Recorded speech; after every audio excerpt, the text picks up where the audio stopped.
April 1945. The war in Europe is nearly over. For 10 individuals who live through the chaos and the horror, these final 10 days will shape the rest of their lives. The Western Allies have swept through Germany and Italy, destroying the fascist Axis. The Soviet army has hacked its way to the heart of Berlin and is about to take Hitler's government house. Russian hordes rampage through the streets, terrorizing the inhabitants. Hiding in his bunker beneath the devastated city, Hitler is not only losing the war, he's losing his mind. Intelligence reports say he plans to continue the war from his fortress in the Alps. While Eisenhower sends troops to the mountains, a new threat looms in the north. The Russians occupy Eastern Europe and are now marching on Denmark. British troops race north to cut them off.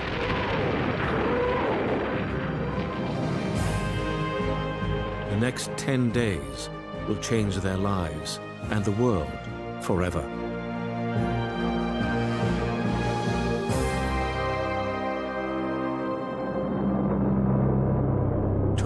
of April, 9 days to victory. The Germans still hold Western Holland in their deadly grip. They have cut off all food supplies to punish the inhabitants for aiding the Allies. Each day, nearly 1,000 people die of starvation. Today, the German command in Holland will finally agree to allow the Allied airlift to bring in food to relieve the famine. At Royal Air Force bases in England, Lancaster bombers prepare for takeoff. In their bomb bays, they carry food for the starving Dutch. But while the Germans have agreed to a temporary truce, they still demand total control over the situation. No one is certain they won't simply shoot down any Allied aircraft flying in over occupied Holland. 21-year-old Flight Lieutenant John Curry is with 460 Squadron of the Royal Australian Air Force. As he prepares to take off for Holland, he doesn't know whether he's on a flight of mercy or a suicide mission. The truce had been arranged. The papers weren't signed until May the 2nd, so that the first 3 flights were really without the Germans' agreement on paper. Germans naturally were concerned about the situation of having 300 Lancs come in from the sea. They didn't know whether it was going to be an airborne invasion, a trick to conquer or at least to put them down. The Germans place anti-aircraft guns near each of the 4 food drop zones. If the Allies start dropping bombs instead of food, they're ready. The drop site was indicated by a large white cross with green flares. The only way to let these food go was to open the bomb bay doors. That was not a very precise method of dropping anything. And I remember thinking as we approached the drop site, some of these people are going to be hit because they've got more faith in our aiming skill than we have with the method we were using. And there were people hit. In all, 242 Allied bombers dropped more than 500 tons of food over Holland on the first day alone. Thousands more will be needed as the Nazis continue to starve their opponents. That same day, American paratrooper Clancy Lyle and his comrades in Easy Company are sweeping and securing a small town outside Munich.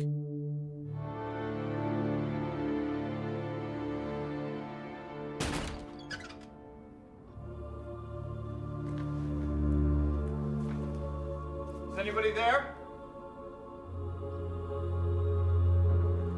We're Americans. Ich bin Amerikaner.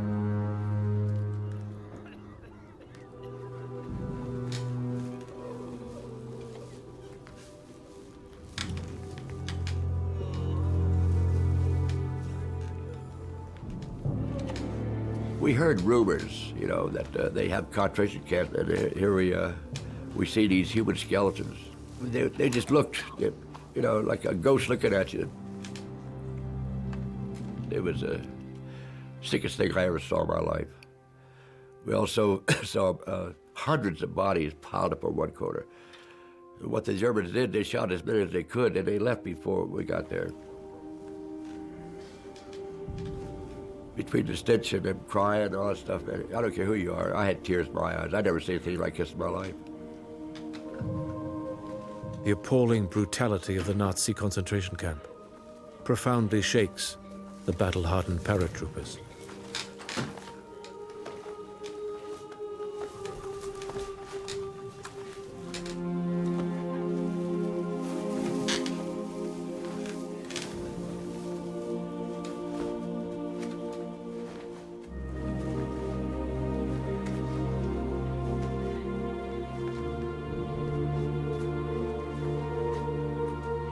The worst thing for me, I would think, it made you think that, my God, how could God let this happen?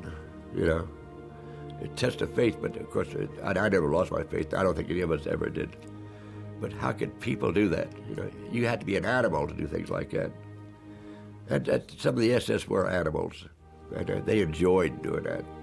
What I saw there, I could never get that out of my mind, never, ever. I prayed about it and everything else, but it won't leave. Well, by the 29th of April, the Reich is crumbling. German forces in Italy finally sign an unconditional surrender, but to the Western Allies, who will now administer the post-war settlement. As far as Germany and Austria are concerned, their post-war zones of occupation were agreed by the Allies at the Yalta Conference in February. In February 1945, the three main allies, the USA, Britain and Russia, met at Yalta to decide the fate of post-Nazi Europe. The Soviets get the eastern sectors of both Berlin and Vienna.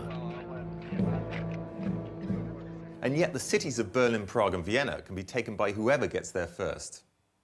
Stalin, of course, is determined that his troops will take all the capitals, and he doesn't mind the cost. Stalin can still strip the assets of each city before retreating into his agreed occupation zone.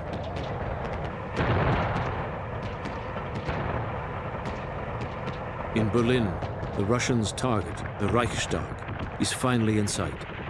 They're under pressure to take it before the May Day parade in Moscow. If Vasily Ustugov can hoist the red flag on its roof, his name will be immortalized. But the city is being defended to the death, even by boys as young as 12. The SS hang anyone who refuses to fight. И оказалось так, что наверху вот этих зданий высоких были There were a lot of German soldiers on top of the buildings. довольно солидные, а мы оказались внизу.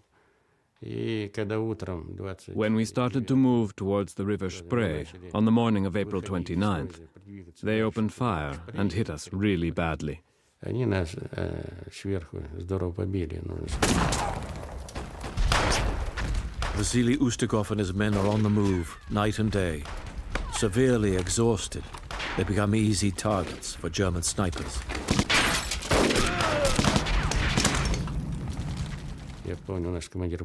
Our battalion commander was killed. He'd been with us from the very beginning of the war. Our division and regimental chief signal officers were both killed. We suffered big losses because it was really easy for the Germans to shoot at us from above. Если так рисоваться, там, как некоторые допускают, что я вот такой храбрый, ничего не боюсь, там... Of course I was afraid. But when we were preparing for an attack, we were ready for anything. Мы были готовы к любому исходу. You could get wounded or killed. Можешь и ранен, и убить, и можешь и уцелеть, так сказать, это. Я там бил прямой наводкой. Many times when I was firing at others, I was hit. It only takes a moment. Your cannon is smashed. Your men are lying dead around you. You're wounded and bleeding. It's a matter of seconds. We were ready for anything. But even though we were exhausted, we were never indifferent. We wanted to live, but we knew we had to do our job. Especially on April 30th. We were at the center of Berlin, next to the Reichstag, on the eve of the May Day celebrations. The radio, the morale officers, everything was telling us that the whole country was holding its breath. After battling across hundreds of miles to get to Berlin, this final short sprint to the Reichstag is the most dangerous ground Vasily Ustugov will ever cross. Treat yourself to the best gift in history this holiday season. Enjoy unlimited access to award-winning podcasts and thousands of hours of original history documentaries released weekly exclusively on History Hit. There are topics for all history lovers, from Pompeii to D-Day. Sign up via the link in the description for an exclusive discount. Don't miss out on this incredible opportunity to explore the past like never before with History Hit. 29th of April, 9 days to victory.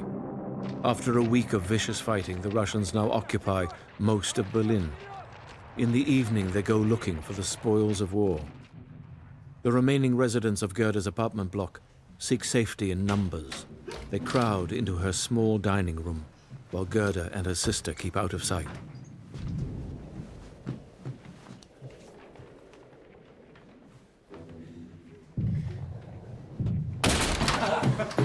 Здорово, Баваньки. Ну что, пожрём? Покушай что-нибудь, а? Кушай! Еда! Еда! Ну что ты? Что ты боишься? А? Что ты? Нету, да, ничего? А? Ух ты! Петруха! Старая знакомая, а? Мама где? Ну? Где мама?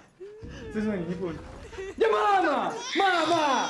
Что ты мой маленький? Что там? Что? Где? Что ты? Ладно, смотри, на, не бойся. Так, ты, пойдем со мной. Не бойся, все хорошо. Так, ты, пойдем со мной. Ты что, не поняла, дура? Давай сюда! Давай! Давай! Быстро!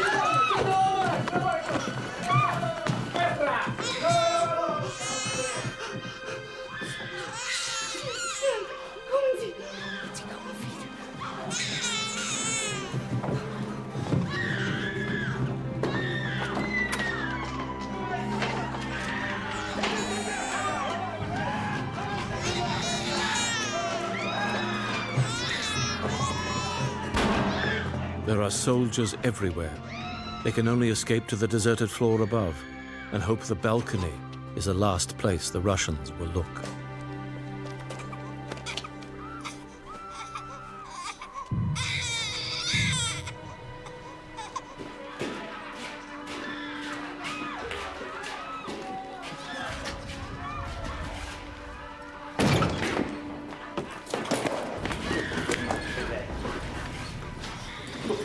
The baby's crying, which had saved them the night before, now puts them in great danger.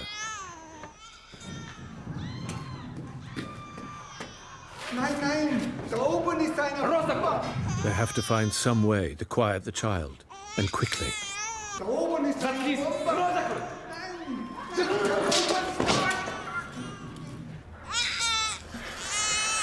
Then Gerda remembers the rations she looted from the train.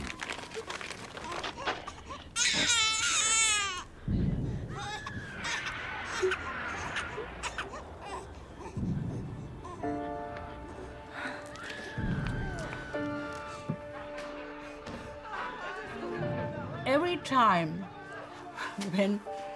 when our baby wanted to cry, he put the small mort cushions in her mouth, and she was quiet then.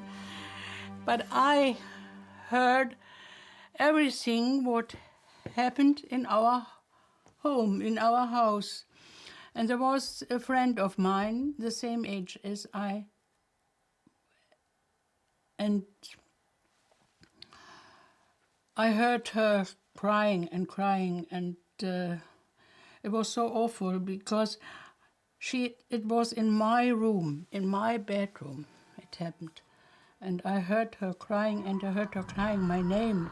I was so afraid that some soldier could come upstairs to us there, and if one would have come, I was just ready to jump down. No one could have touched me. I was ready to jump down. And some of neighbors across the street and so, they have done this. Friends of my sister, she jumped down with her little son. And this was the worst night I ever had, yes. And I never forget it.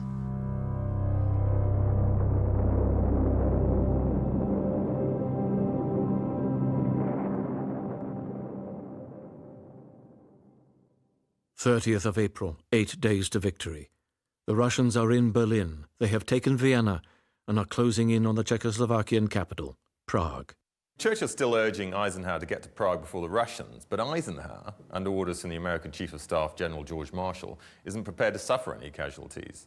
In his opinion, Prague doesn't have a military value, and so General Patton is ordered to advance only as far as the Czech border, when he could have actually been in Prague within 24 hours. All over Eastern Europe, Germany's iron grip is being replaced by the Soviets. But to the west, the full extent of the Nazi evil comes as a horrendous shock.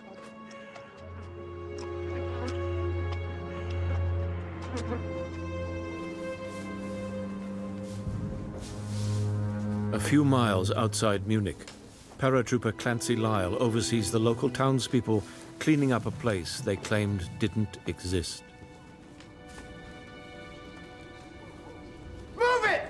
The concentration camp lay right under their noses. Yet the residents of Buchloe say they didn't know it was there.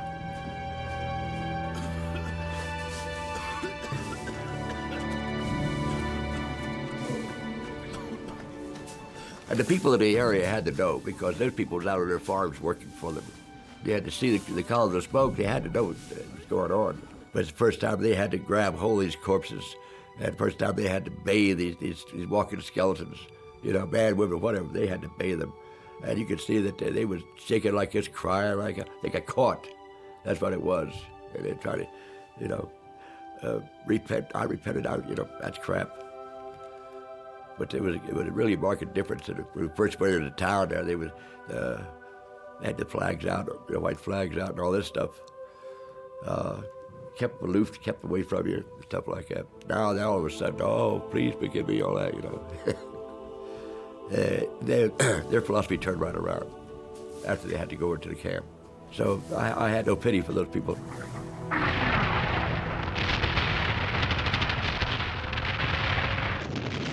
There is little pity for the Germans in Berlin.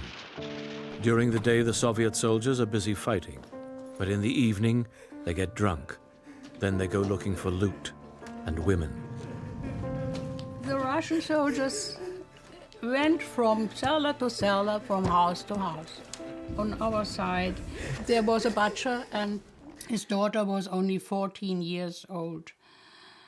And next day we heard that she was shot down because when the Russian soldier wanted her to come with him, so she gave him, and then he took his gun and shot her down. My mother said, we cannot stay here anymore in this house. We'll go to a friend of my sister, some streets away, and we could stay there the next days, because this house there, this could be closed. It was not damaged. And there have been more men in the house who watched every night and called them Kommissar, Kommissar. They always said, if you call Kommissar, Kommissar, then the Soviet soldiers stop it. So.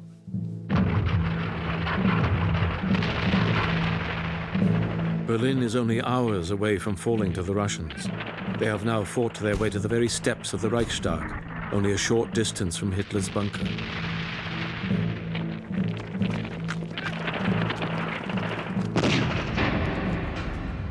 Inside the bunker, the atmosphere is tense and bleak. There's no day or night. People live in a continual twilight zone, unable to sleep. They speak in whispers.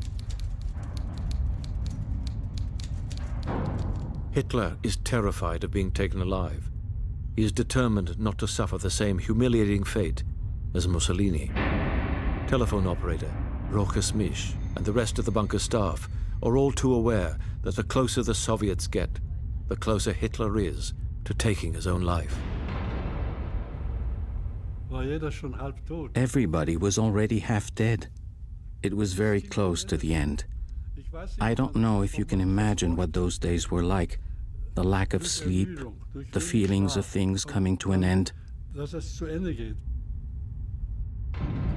That same morning of April 30th, General Weidling informs the Fuhrer that the city's garrison is running out of food and ammunition, with resistance to the Russians collapsing, and his own head of the SS and Gestapo, Heinrich Himmler, offering to surrender to the Allies. Hitler feels betrayed and depressed. He knows now the war is lost. That afternoon, Hitler says goodbye to his staff. Then at about 3 o'clock, looking old and haggard, he retires to his study with his young wife. As the minutes tick by, a tense, anxious silence fills the bunker. We knew he would shoot himself. Everybody was waiting to see whether they could hear the shot. And then somebody called out, "I think the time has come." I didn't hear the shot, but someone must have heard it, and when they made the call, everything went quiet. It was quiet for a few minutes. Then we wanted to see what had happened. I can't remember who opened the door. But when the door was opened, I wanted to see. I went over a few paces to the right, and there I could see how Hitler had fallen, and Eva Braun was next to him on the sofa. She was wearing a dark blue dress with white sequins. Hitler shot himself in the head as he bit down on a cyanide capsule. For Eva, the cyanide was enough.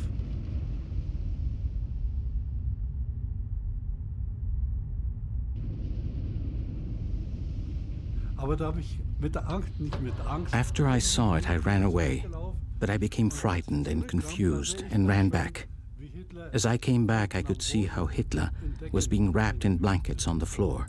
And then I saw, I can't remember whether it was Hitler or Eva Braun who was carried out first. Then I ran away. I went to the commander of our unit in the new Reich Chancellery and made my report.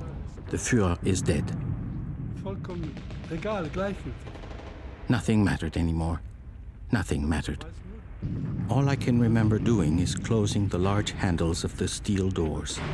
Then I became frightened. I knew this was concrete. How would I get out of here? Could I get out?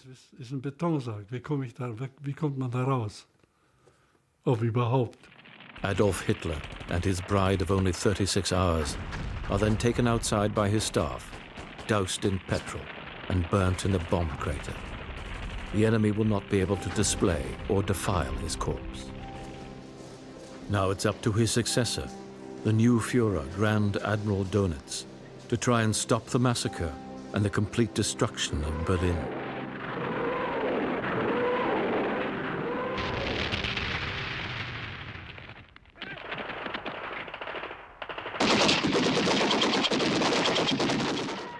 Just after 6 o'clock that evening, Vasily Ustegov and his comrades in the 150th Rifle Division force their way into the main hall of the Reichstag. The fighting is ferocious and intense, the casualties high. It was a huge, dark building. There wasn't even a single candle in there. If you try to get somewhere in the dark, you risk being killed by your own men. It's easier to kill your own troops in the dark than the enemy.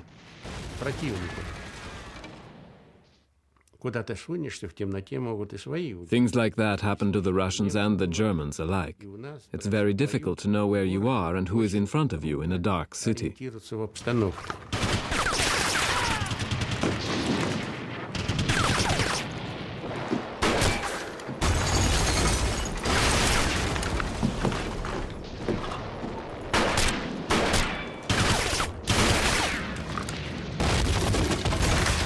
The Russian soldiers have only one goal: to fly their flag from the Reichstag, the heart and soul of Nazi Germany.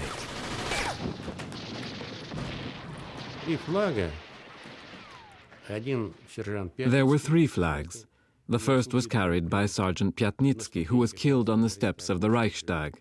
It was picked up by another soldier. The second flag was carried by Lieutenant Sorokin and his men. And the last one was of our battalion.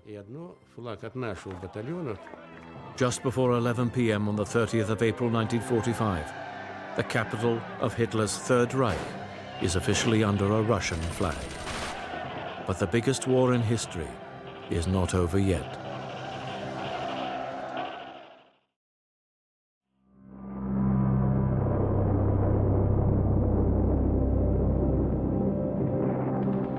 It is May the 1st, 1945. 7 days to victory. Hitler is dead. Berlin has fallen to the communists in time for May Day.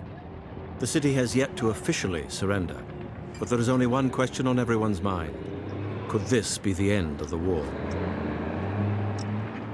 Dass unser Führer Adolf Hitler heute Nachmittag in seinem Befehlsstand in der Reichskanzlei bis zum letzten Atemzuge gegen den Bolschewismus kämpft, mit dem Willen, den Mutter, Kampf gegen die der Bolschewisten Führer so ist lange tot. fortzusetzen.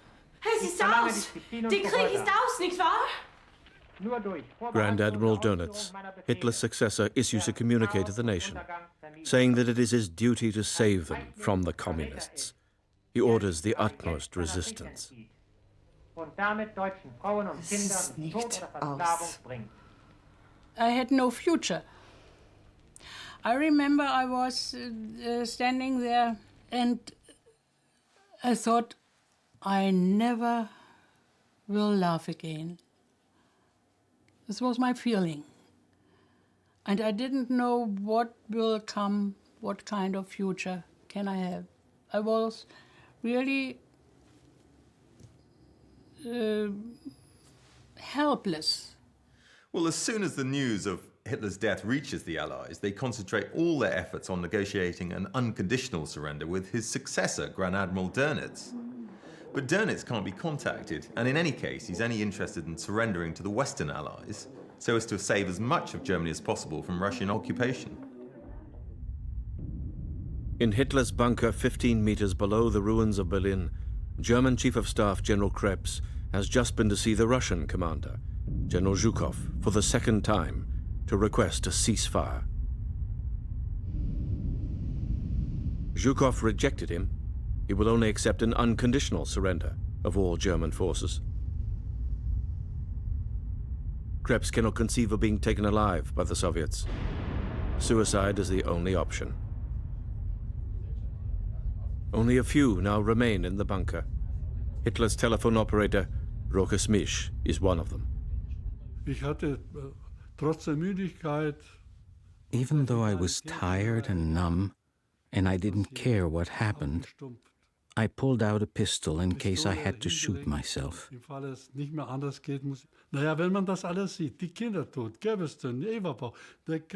if you see all this death, Hitler dead, Eva Braun dead, Krebs dead, you become indifferent.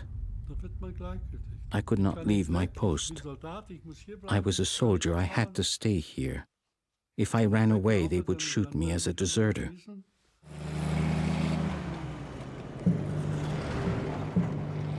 Even after Hitler's death, reports keep coming in of SS troops gathering at Berchtesgaden in the Bavarian Alps.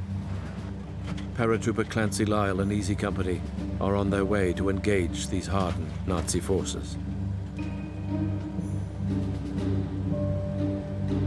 They pass scores of defeated German troops, trying to make their way to the west.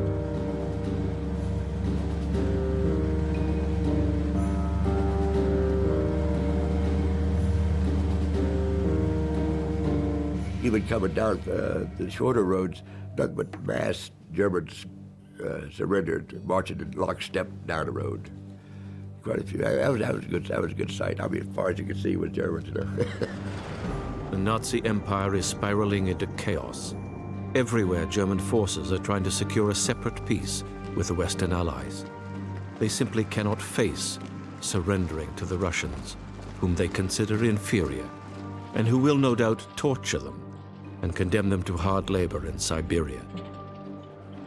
They didn't want the Russians because, you know, what they did, they knew what happened in Russia. They did horrific things through Russia.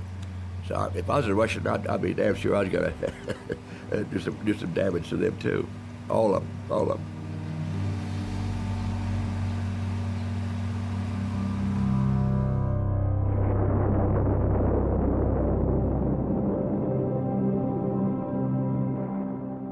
The 2nd of May, 6 days to victory.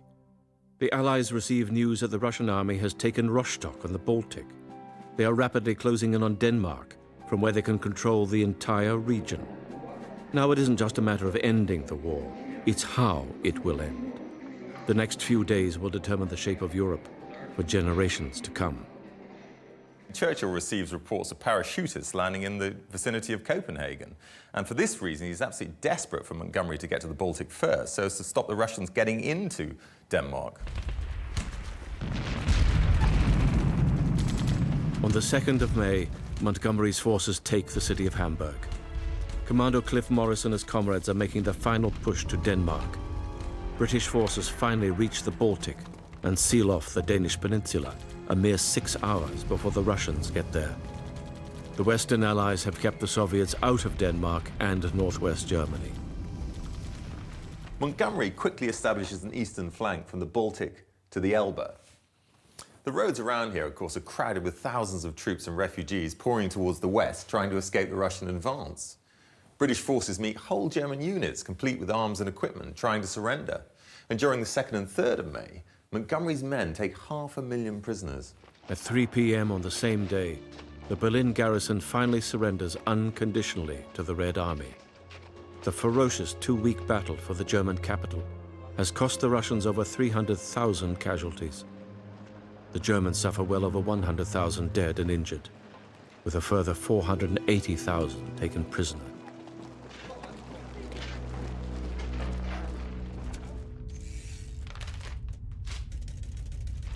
Beneath the carnage in Hitler's bunker, only a skeleton crew remain. They include the Nazi propaganda minister Josef Goebbels, the bunker's engineer, and the telephonist Rochus Misch. We were the last government, as it were, the three of us. It was over. I said to Goebbels, "What is there left to do?" He then said I could go. We knew how to live, so we will also know how to die. So then I pulled out all the cables, everything in sockets, and nobody could reach us anymore. Rochus Misch then finally leaves the coffin-like bunker for the last time.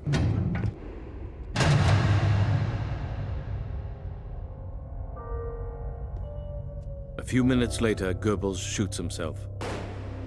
His wife has already poisoned their 6 children and then killed herself.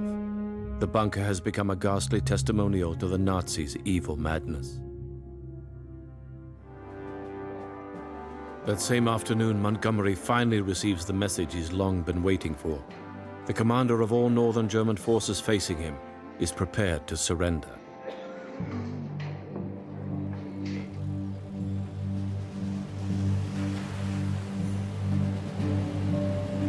Montgomery might think the war is finished, but it's not over yet for paratrooper Clancy Lyle and Easy Company. They approach the mountains, uncertain about what might be waiting for them. I didn't know if any time they're going to come around the mountains. And, you know, they know the mountains. They're Alpine troops, number 1, number 2. They know where every little hole is. So it's like real warfare. You don't know till you step on it, right? So that always stayed in my mind. You walk down the street, you got 9 eyes all around the place. I've still got back in my mind what I'm going to face, what I thought I was going to face anyway. We was briefly going to take these people on.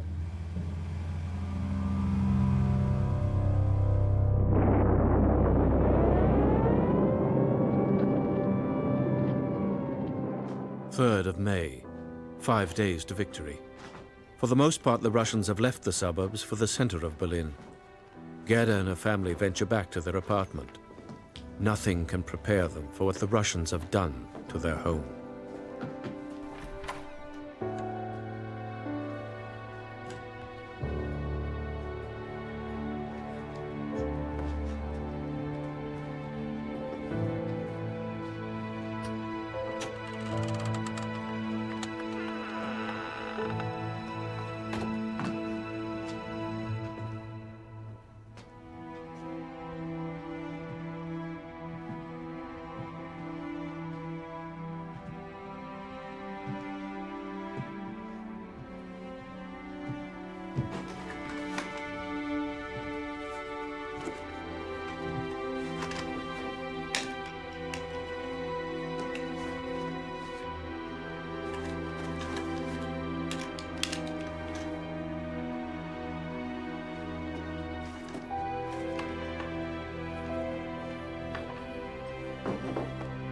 can't believe it.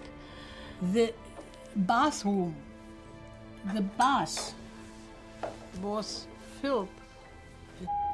My sister said, I can't live here anymore.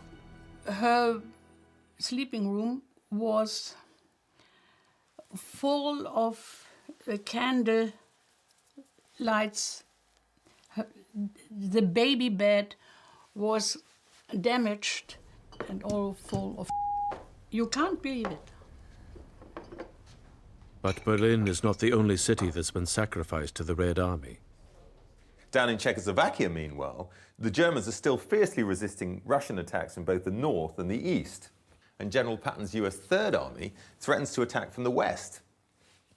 Patton, of course, wants to liberate Prague, but the American Chief of Staff, General Marshall, tells Eisenhower to leave Prague to the Russians. Of course, another decision which will haunt Eisenhower for years to come.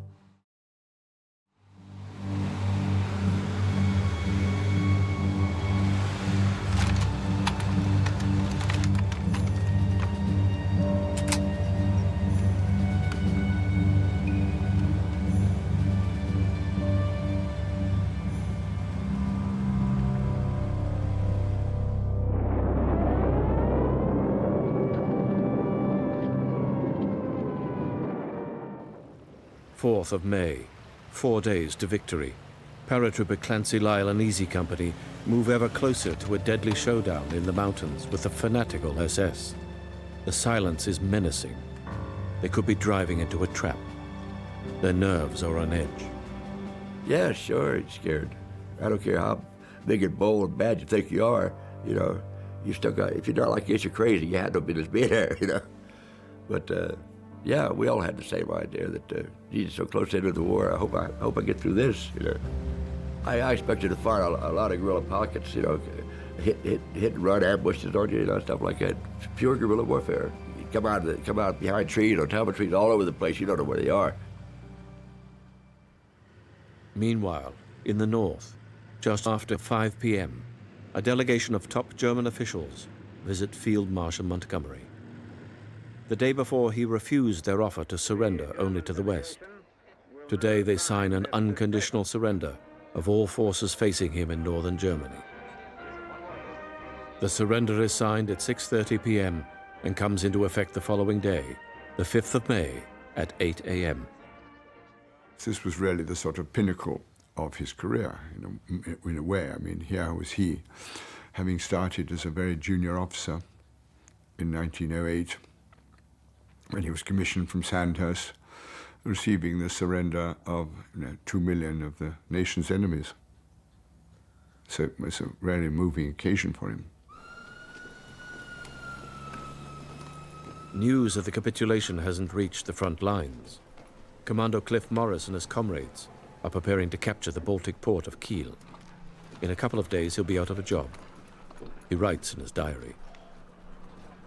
Today we have passed through Lübeck and have finally arrived at Neustadt, where we are staying in large marine barracks which were used for living quarters by camp staff. This time it has been a walkover and a joy trip for us. White flags were hanging everywhere and Jerry troops were surrendering in their thousands.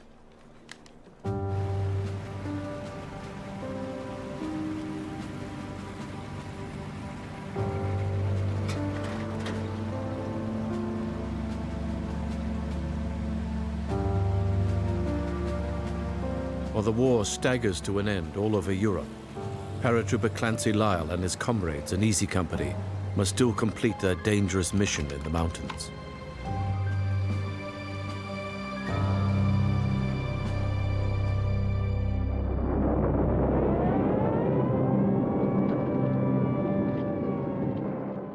"5th of May, 3 days to victory. In the ruins of the German capital, there's hardly any food left. Its inhabitants have been reduced to eating whatever they can find. People are forced to sell whatever they have left in order to buy what little is still available.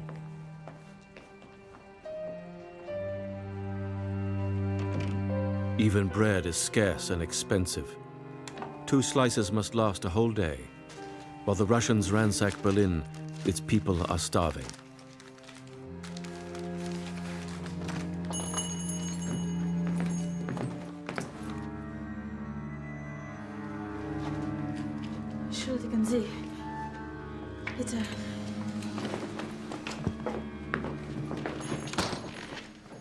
That same morning of the 5th of May, Flight Lieutenant John Curry of the Royal Australian Air Force returns to his base in England. It's his third food drop to Holland this week. With up to 500 drops a day, the Allied pilots have managed to save thousands of grateful Dutch people from the German-imposed famine. They could sense then that they were going to be liberated very soon. They really went wild, excited, and they were on the roofs and waving through the top stories of, you know, the old Dutch buildings are 3 or 4 stories, and you'd see these people up on the top stories waving their things. It was a great feeling. You could almost feel it, you know, coming from the ground, and the appreciation that they were showing. During the 10 days of the airlift, over 11,000 tons of food are delivered to Holland. But for many, it is too late. Some 20,000 people still die of starvation. Well, on the 5th of May, the German occupation of Holland comes to an end. General Blaskowitz, the German commander-in-chief, finally surrenders in the presence of Prince Bernhard. And after 5 years of occupation, Amsterdam is also liberated. Today, the first British victory salvo of the war is fired at Montgomery's headquarters as the ceasefire in northern Germany and Denmark comes into force. All over Europe, German armies are collapsing. When I arrived at Merchant's Garden, I was apprehensive, scared. The war's about over and I want to live, you know, so you put extra senses out there. Really thought there was going to be a shootout there, but they all had their little white flags out there, but that don't mean nothing, you know, real quiet. But, you know, when it's real quiet, you worry more, there's a lot of noise. Paratrooper Clancy Lyle and Easy Company reach their final destination. This is way too quiet. Might be a trap. They have endured 11 months of relentless combat since D-Day. This is their last mission. They must get through it alive. Against all expectations, they take Hitler's mountain retreat without firing a shot. With no last stand in the Alps, is this at last the final gasp of the dying Nazi regime?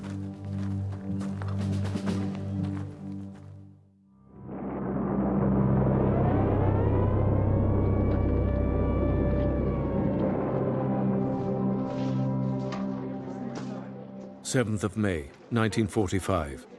At 2 a.m., 2 powerful Nazis, General Jodl and General Admiral von Friedeberg, arrive at Allied headquarters. The day before, Eisenhower refused their offer to surrender only to the West. Today they have instructions from Grand Admiral Dönitz, Hitler's successor, to sign the unconditional surrender of all German forces. This confirms the total defeat of the Third Reich. It is signed by representatives of each of the Allied countries. All hostilities will cease at 1 minute past 11 p.m. on the 8th of May, 1945. World War II in Europe is officially over. News of the end of the war is greeted with riotous celebrations in the Allied and liberated countries. The Russians sign the German surrender a day later, and on the 9th of May, Stalin declares the war is over. And just as it was foreshadowed on the 25th of April, an iron curtain then comes down, dividing Germany and Europe in half. The Cold War is about to begin. Well, the Third Reich is no more, but for the inhabitants of Soviet-occupied Eastern Europe, it might seem as if they've simply exchanged one totalitarian overlord for another.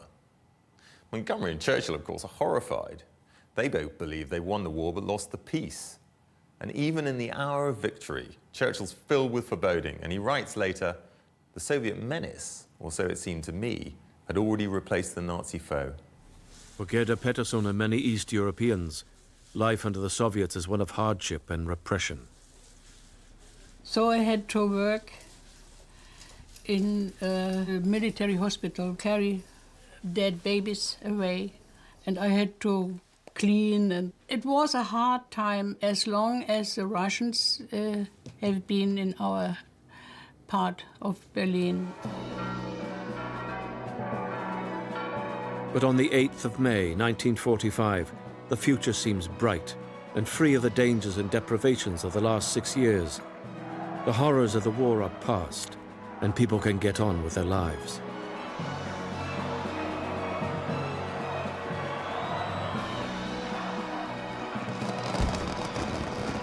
General Eisenhower goes on to become the 34th President of the United States.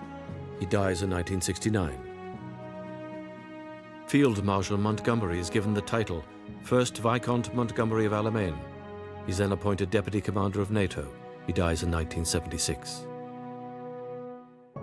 Flight Lieutenant John Curry returns to Australia after the war, where he works as a reporter and then in public service. He lives in Perth, Western Australia. It was a sort of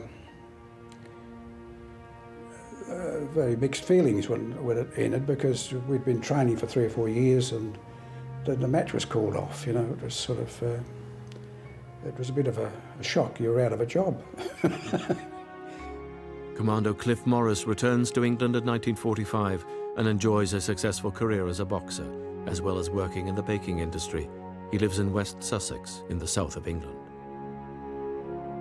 After the war, Italian partisan Urbano Lazzaro moves to Brazil. Many years later, he's now back in Italy and lives in Piemonte. American paratrooper Clancy Lyle goes on to fight in Korea and Vietnam. He lives in Maryland in the USA. I stayed in the service, so the only thing saved me was the Korea War. It brought me back to reality again, you know. But we had a lot of people that just couldn't make it. German Army telephonist Rokas Misch is tortured and interrogated in Moscow before serving as a witness at the Nuremberg trials. He's then sent to Siberia for 9 years. He now lives in Berlin. Russian gunner Vasily Ustugov stays on in Berlin as part of the Soviet occupying force until 1946. He retires from the Red Army a lieutenant general in 1985. He lives in Moscow. Canadian Captain Farley Mowat goes on to become Canada's most widely read author. He publishes an autobiographical account of the war in 1992. He lives in Port Hope, Canada. The war is an act of absolute lunacy. Not just partial lunacy, but absolute lunacy. And it may be the most distinguishing feature of the human species as an animal, that we are subject to this terrible, terrible kind of lunacy. From which the ultimate conclusion that I drew, and I have retained it, is that it is probably the symptom or symbol or diagnostic indication of the way we are going to end.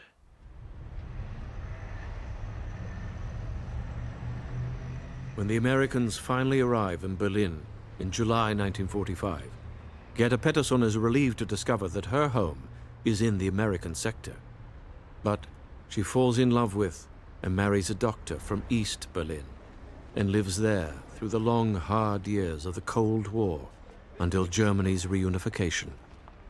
She and her husband still live in Berlin.